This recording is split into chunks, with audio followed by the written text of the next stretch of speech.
یمن کا بادشاہ ہے، امتحان کیسے کیسے لیا جا رہا ہے. یمن کا بادشاہ ہے، اس نے حکم جاری کیا کہ یمن والوں کو قتل کر دیا جائے، اس لیے کہ یہ سب چند بزرگوں کو اور شخصیات کو برا بولتے ہیں، واجب القتل ہیں، اور یہ جو ہے وہ رافضی ہیں، جبکہ ان کا مقام بہت بلند ہے. جی کہا گیا جی فلاں فلاں فلاں فلاں فلاں فلاں فلاں لوگوں کو یہ برا بولتے ہیں، ان کا مقام بہت بلند ہے. دلیل کیا ہے کہ ان کا مقام بلند ہے؟ کسی نے کہا جی دلیل.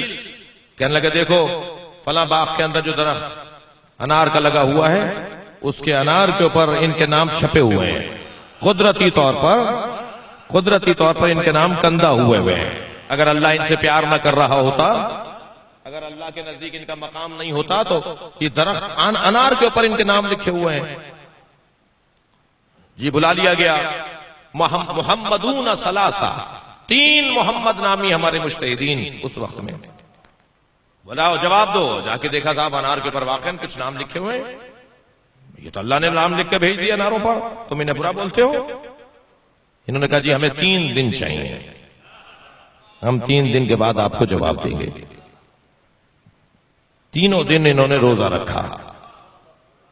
میں ایک عارف کی خدمت میں تھا، جب کوئی بہت بڑی عظیم حاجت ہوتی ہے تو عرفا کا دستور ہے کہ وہ روزہ رکھ کر دعا مانگتے ہیں.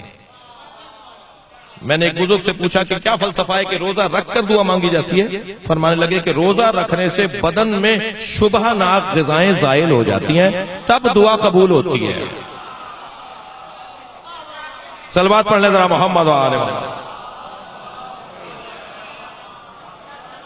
جی بعض اوقات ہماری دعائیں قبول نہ ہونے کا ایک وجہ یہ ہوتی ہے جی اثر ہی نہیں ہو رہا زبان کے اندر، تو وہ بدن سے زائل ہو جانا چاہیے وہ تمام شبہ ناک غذائیں.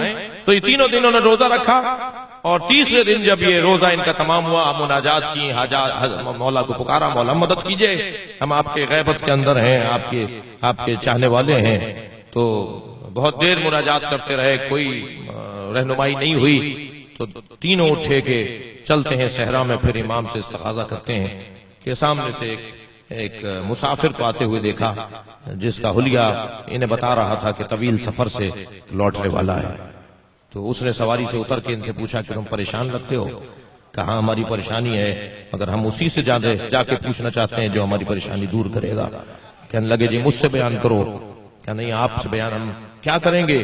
کہا نہیں بیان کرنے میں کوئی بات نہیں ہے اور کوئی عیب نہیں ہے. اور جب بیان کیا گیا تو انہوں نے کہا جا کر ان سے کہہ دو کہ یہ سارا جو دکھایا بتایا گیا ہے یہ دھوکہ اور فریب ہے.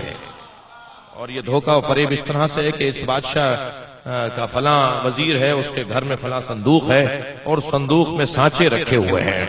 جب یہ پھل چھوٹا ہوتا ہے تو اس پہ یہ سانچہ چڑھا دیتے ہیں، جب اس پہ نقش آ جاتا ہے ناموں کا تو سانچہ اتار دیتے ہیں. اب جب پھل بڑا ہوتا ہے تو انہی ناموں کے ساتھ بڑا ہوتا ہے، وہ نام اسی طرح بڑے ہوتے چلے جاتے ہیں.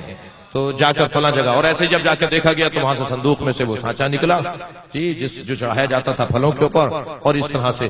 تو جب وہ بتا کے جانے لگے تو انہوں نے کہا کہ جی آپ کون ہیں؟ کہنے لگے میں وہی ہوں جنہیں تم 3 دن سے پکار رہے ہو.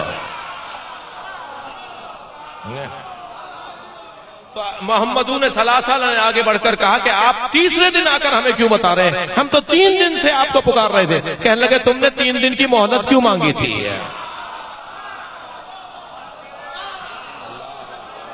صلوات پڑھیں محمد و آل محمد.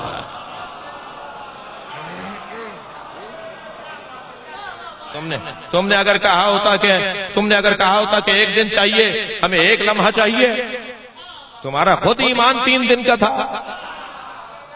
تم مجھے 3 دن بعد چاہتے تھے، میں 3 دن بعد آ گیا. صلوات پڑھ لیں محمد و آل محمد.